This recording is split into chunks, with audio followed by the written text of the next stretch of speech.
Hey, Martin, thanks for joining us today. As a way of getting started, give us a little background on yourself. Oh, gee, well, where do you want me to start? How far do you want me to go back in time? Well, you've got an interesting background and a great view of life and business. How did you get into this? Well, it really began when I was 11 years old and I was a huge fan of Lego, right? And that was really where it began. Yeah. And I built up my own Lego land in the backyard of my mom and dad's garden, and I loved it. Except that when I opened the doors to this Lego land, no one showed up except my mom and my dad. And that was really the lowest point of my career. So I went back to a local print office. I persuaded them to sponsor me. And after 2 days, I had 131 visitors showing up in my Legoland. Only problem were that the lawyers from Lego were visitor number 130 and 131. And they said they want to sue me. And I said, well, it's my brand. They said, no, no, no, it's our brand. I said, I bought the boxes. So that was really the beginning of a long life relationship with Lego, because the owner heard about it and offered me an intern job at Lego at the age of 12 back then. And I really stayed in contact with the brand ever since, but it also later on showed to be a pretty profound experience for me, because I asked the folks at Lego later on, hey, why did you do this? I mean, I was the first kid in history working there at that age. And they said, well, we wanted to understand our audience through the eyes of the audience. And it really has stayed with me ever since. So today, fast forward, I mean, nearly 40 years, I still thrive on seeing the world through the customers or consumers' eyes. And I guess that is then dictating everything I do across everything from building global brands to building up cultures where I see the world through the employees' eyes instead. So that's a long story leading to a very simple point, which is to see the world through the eyes of others. And so you started out on your own. How do you go from a Lego guy to kind of, because what you do is it's very unique. It And is very unique, yeah. but yet everyone feels it. Yeah. Well, I guess what happened later on was that I started up my own advertising agency when I was 13, around 12, 13. And I got Lego as a client. Slacker. Yeah, I know. I'm whistling here there, right? It's crazy because I really didn't think about it that way. But I did get Lego as a client, of course. And I sold the agency when I was 18 to BBDO. And I think in that period, I sort of became extraordinarily focused on communication, and I always saw the world through the eyes of a communicator. So I think where others would have began in this industry at the age of 25 or 30, I began literally when I was 12 or 13. So if you come back to Malcolm Gladwell's 10,000 hours, well, I clocked up the 10,000 hours at the age of 30.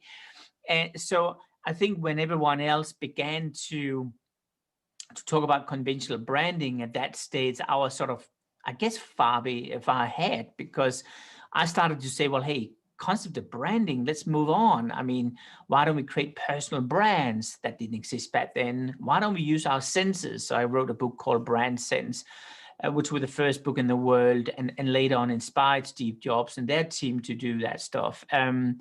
I started to say, well, why don't we use our senses and the neuroscience and marketing? And that became the concept of neuromarketing. Or why don't we combine clicks and mortar? And that became the term clicks and mortar. So really what I did was to reinvent the very base concept of branding and communication, leading to all the many new disciplines we have today in our world, right? But you never had the internal pain that creates the market for you, meaning that you've never had to sit through, maybe you have, committees and divisions within the company that have KPIs and misalignment gone mad. You use a lot of examples in your book. Yeah. Well, listen, I never had it until my work began to have a profound impact on bigger organizations. And No, as I'm writing in the book, one of the first instances I had where I realized the very concept of bureaucracy was when I started to work with McDonald's. And Charlie Bell, which was a wonderful CEO back then, reached out and asked me if I could rebrand the Happy Meal. And I said, yes, I'd love to, as long as I can make it healthy. And he was a good man. He said yes. And we began developing a Happy Meal with one mission: to make 6-year-old kids eat broccoli. And out of that, we actually created this crazy Happy Meal where the bushes in the forest was the broccoli, the cucumber were the murder weapon, tomatoes with the blood. And that story was pretty impactful. So as we roll out a pilot, I think it was in Germany, the kids loved it and the parents loved it and even the franchisees loved it. So I went to Oak Brook, which were the headquarters back then outside Chicago for McDonald's, and I presented this concept and they said to me, it's interesting. Interesting. I thought, yeah, they love it. Realizing that the concept of interesting is different in the US than it is in Europe. So 2 years later, fast forward here, the Happy Meal was released. And this time it was a cardboard house with a burger and a French fries, and this time with an apple. And I remember I was so surprised and realized, really, if you want to transform organizations, in particular in this case, McDonald's, which really had the writing on the wall in terms of consumer behavior changing towards more healthy food and healthy living, why doesn't the organization change? So we hired 2 psychologists, which worked with me for nearly 15 years, following me around the world as I would do my interactions with organizations. And we started to flesh out what are the pushbacks, or rather, how does this immune system, so to speak, look like? And that is where I realized, you know what, you can easily come up with great ideas or build up powerful brands, but the reality is it has to be in tune with the organization. And quite often, the organization is not prepared to change. So if you paint all this veneer painting on the facade of the building, it's not going to change what's inside that box. And I thought with myself, why don't I try to change that as well? So that became the reason why we started to work with culture and transformation of organizations. And that really became the result of the Ministry of Common Sense, my latest book, right? Yeah. And what is the reaction that you've gotten, or who comes to you other than people like me? Yeah.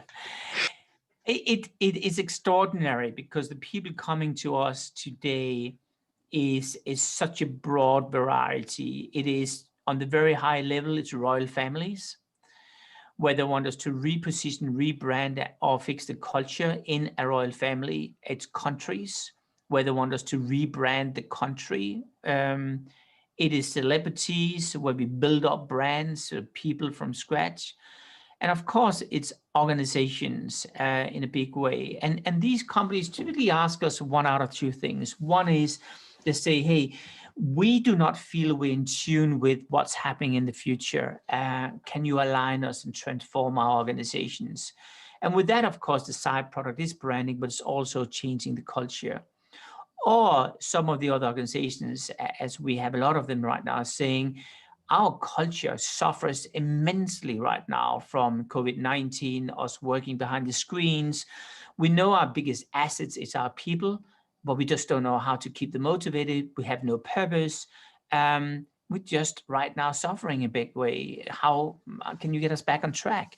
So these are sort of the 2 major components. But we have the stuff we're working on right now is absolutely crazy. I mean, because it's such a big thing. We are rebranding religions. That's how big it is. We're going in with religious leaders and repositioning and transforming religions, for example. Or we do dramatic stuff like introducing profound changes in countries. One is Saudi Arabia, for example, where women has not been allowed to drive, as you may be aware of, until 2 years ago, 2.5 years ago. And we were asked to go in and and make it happen to make women drive. I mean, so you can see, and that comes back to culture, to understand a culture in a country, in this case, two tribes which are fighting with each other, and where we had to understand the deep psychology of tribes and then secure buy-in among tribe members. So all of it comes back to brand Saudi Arabia and trying to get a kingdom back on track. So its reputation, which have been pretty tarnished, it's being repaired. But that's really the case. We do this for everything. We do it for a brand when it's completely disconnected from reality and is polluting the world. And then we go in and try to fix the pollution issue with them. Yeah. So we're not just anymore just building a brand. We're also saying, well, let's fix the problem you have, right? So it goes really, really deep. So it's a far cry from when I was 12, I guess. And why do you call it common sense? Because common sense is like a magic trick. Like once you see it done, it eludes, the magic is gone. Yeah. Well, common sense is defined as seeing things from another point of view, and that's the reason why it's common, because you see it from other people's point of view. One of the things which are intriguing and which I wrote a lot about in the Ministry of Common Sense was really the fact that there's a correlation between common sense and empathy. Again, the ability to put yourself in the shoes of another person. And what's fascinating about this is that almost all our work is our ability to have empathy, whether that is to feel what a woman is feeling in Saudi Arabia because she's not allowed to drive, whether how it feels like as a parent when you can't make little Peter eat healthy and you have to go to McDonald's or else he'll be screaming, or it is examples like, I'll tell you a story from a huge pharma company in Italy called Chiesa. It's the largest operator in the world when it comes to respiratory disease products, where they lost contact with the patients and where they asked us to get closer to the patients. So one of the things we did was to go into homes of patients across the world, and we had always folks with us from the pharma company observing us. And I ended up in a home of a 28-year-old lady who had asthma her entire life. And I asked her, how was it? How does it feel like to have asthma when you're a kid? And she pauses and she starts to cry. And she tells me about how she was teased in schools, how she had no friends, how she was ditched from the parties. And I asked her, I said to her, listen, it looks like you have quite a lot of confidence today. What has changed? And she pulls out her handbag, and in her bag, she finds a straw. And she says, this is my magic straw. She said, what do you mean? She said, well, I always give it to new people I meet, and I ask them to hold themselves for the nose and breathe through the straw for a minute. And when I do that, they feel how I feel as a patient. And that was her exchange of empathy. And she said she kind of reconnected with her friends and colleagues by doing that. So I took that idea, and I had the company executives doing it. And they were shocked. They said, how can people live like this? And then I said, well, that's how your patients feel like. And what happened as a consequence of that were that it's almost like you hear a penny drop on the floor when I did this exercise, because I thought, gee, is that the reality of our patients? So today when they are hiring employees, they will have to go through this test. In fact, right now they're doing the straw test online with more than 1 million people doing the straw test to feel how an asthma patient is feeling. And that has profoundly changed the entire organization, because suddenly it becomes patient focused, which very few pharma companies, by the way, are. So again, that goes back to the Lego experience at the age of 12, where I saw Lego through the eyes of a kid. Well, now I see the world through the eyes of a patient, and help companies to transform around that. And guess what? The more you follow empathy, the more common sense is present, because what I do is what's natural, right? Yep. It's not contrived because of rules and regulations and compliance and guidelines and all that stuff, which becomes red tape within the organization, distancing the company from the patients or the consumer or the passengers or whoever it may be, right? So that's the reason why common sense is so important and so difficult to recover. And does it require people getting into pain, having a bad quarter or a bad year, or getting knocked for the pollution for them to seek you out? Well, yes, it probably does in most cases, except if you ask Jeff Them. Bezos. I mean, Jeff Bezos' mantra is you always have to, be at day one. And if you go to day two, you're obsolete. Well, this is day five examples I'm giving you, right? Very few organizations are able to keep themselves moving on and questioning their platform while they are earning a ton of money on that platform. Um, No. but here's the issue: the world has never gone this fast and will never go this slow again. So I think the reality we have now is that we better get used to constantly having fire underneath our butt, and by being navigated by the consumer, the customer. The problem is, as we're all stuck behind these screens, and the problem is, as we have this extraordinary distance to consumers through all these data systems and rules and regulations, we lose sight of what really common sense is. We build up our own world of common sense. We kind of drink out of our own Kool-Aid. We Yeah. start to believe in our own BS. And suddenly it's two different worlds and they don't have a lot in common, I guess. And do you think it takes that type of founder, owner, person responsible to prevent this? Well, remember one thing. There's two kids which was smoking weeds in a dorm room some years ago, and they're off their head, and they shoot photos and they post them online. And of course, hell breaks loose, and parents are freaking out. And the day after they agreed to, it would be much smarter if they could have been retracting those photos. And that became the foundation of Snapchat, a $50 billion company today.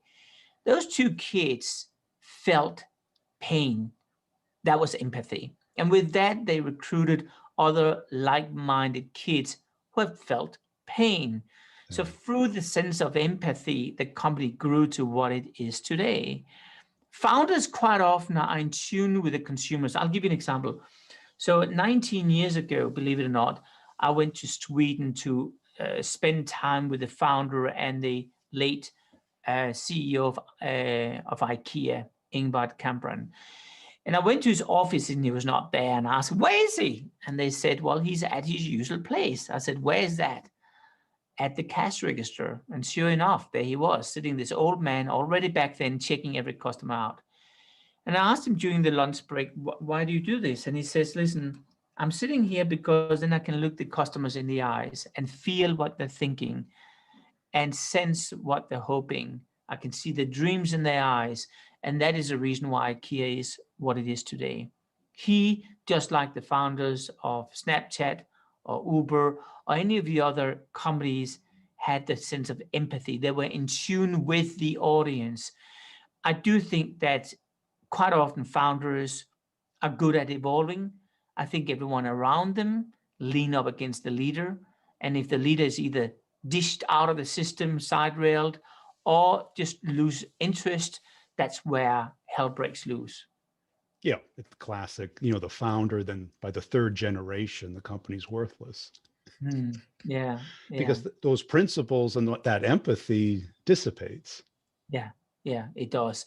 And it happens in the best, how do you kill a frog, boiling frog Nice and slow. phenomenon, really, yeah, that you don't even realize it. I mean, take a company like Kraft Heinz or Kellogg's or General Mills, for example. I mean, the writing has been on the wall for at least 15 years, I would claim. Yet if you look at their portfolio, they don't get it. They don't get it. If you look at their products, it is FMCG with a C in top, which is called chemicals, because it's packed with chemicals. They are not in tune with what the consumer wants. Now, it's not because they're bad people in there. It's because the immune system is putting them into a stretch jacket. So it's so hard for them to change the behavior because they're so dependent on everyone else, and everyone is waiting for everyone to change. Yeah. So yeah, that is very problematic, definitely. And who is the typical person that approaches you? Is it marketing? Is it product? No, it really is increasingly the CEO and the board which are reaching out and saying, hey, we probably have a problem. Of course, the head of marketing or the head of operations or even the head of HR reaches out. But it quite often happens when they tried 5 different avenues, typically labeled one of the 4 big consulting companies, and they sort of have all 3 manuals up there because every second year they tried a new manual. I'm not kidding. This is true what I'm saying right now. And then they just say, what the heck do we do now? And that's where the last stop at the station is out. It's us for some reason, right? Yeah. Is that part of your qualification process? You go, who have you already been That's to? our slogan, last stop at the station or at the future. Maybe one of the two, right? Yeah, it is, no, fun aside, that it actually is pretty serious. And I think, we have a wonderful client called Lowe's Food, which is not associated or affiliated with Lowe's, as you know, but it's a mid-sized supermarket chain out of North Carolina. And the owner reached out to us some years ago, and he said to us, ironically, I want you to create a new brand. Well, what we did was to transform the entire supermarket chain to become the fastest growing supermarket chain in the United States right now. But what's ironic is what really paid my salary was when I, 2 years ago, were passing by one of the supermarkets, and a person on the floor came up to me and he started to cry, and then he hugged me, and I looked at him. This was before COVID, right? And I looked at him and I said, so what's happening here? He said, listen, I want to thank you, because not only did you save my life because I worked here for 26 years, you saved my entire family because all generations in my family work at Lowe's. And had you not been there, this company probably wouldn't have been around today. That is my salary today. My salary is when I drive in a car in Saudi Arabia and I see other women driving. My salary is when I see less plastic in the sea, or when I see kids actually eating healthy. So, but it's a strange format, because what I do is I put up a purpose so powerful that is also extraordinary. I'm also becoming very vulnerable in that process, because it requires us to transform typically entire organizations. But I tell you, once we succeed, and I have to tell you, we're very lucky on that account, then it's worth every single penny, right? Yeah. And what did you say? Is it the same pattern every time? The loss? No, No. it's not. The patterns are really, really different. The pattern, which is similar often though, is that we typically bring the client with us into another reality, or we ourselves jump into another reality. So for an airline company called Swiss International Airlines, which is one of the leading airline companies in Europe, I started to become a steward. So I was serving on board on the planes to understand the psychology of interaction between passengers and the crew. For Maersk, the largest shipping company in the world, that sit on 21% of all trade, I worked with the captains on board on the ships. For Shell, I went on an oil rig. Our team is merging ourselves into the realities of our client to become the client, and then we take the client hand in hand and become the customer, or the passenger, or the patient, or the consumer. And through that process, we adopt these different points of views. That is what's common. All the rest typically changes, right? That's probably the easy part. Yeah. The hard part. Well, it is the easy part, because you're right at what you're learning to. The difficult part is when you have to change cultures and maintain the change. It's the word maintain, which is probably the most difficult thing, because what we're fighting against is what we call the default behavior. And the default behavior is when you go back to what you liked and what you did in the past, because it's so incredible, comfortable. We've seen it during COVID-19. Look at how difficult it was for people to wear a mask, right? And that transformation process from us getting used to wearing a mask with all its bad sides of it, it was extraordinarily difficult. And people are still bouncing back. Well, metaphorically speaking, that's really what we ask cultures to do as well in organizations, that we ask people to change the behavior. And it comes back to one of my metaphors, which is with chickens, with an experiment done where chickens were put into a cage and stuck into this cage for half a year. And one day they were let out on the beautiful green grass where the sun was shining and the birds were singing and the chickens went out. Guess what? After 30 seconds, it was straight back in again. And I call that the chicken cage syndrome. And the chicken cage syndrome is the biggest enemy for organizations, because if you are a large organization, let's say you're 100,000 staff or more, you actually will suffer what we call the frozen middle. And the frozen middle is the extraordinary chicken cage. These are people which are cut to the bone, labor is thin, they're working day and night, and they're parading orders from senior management.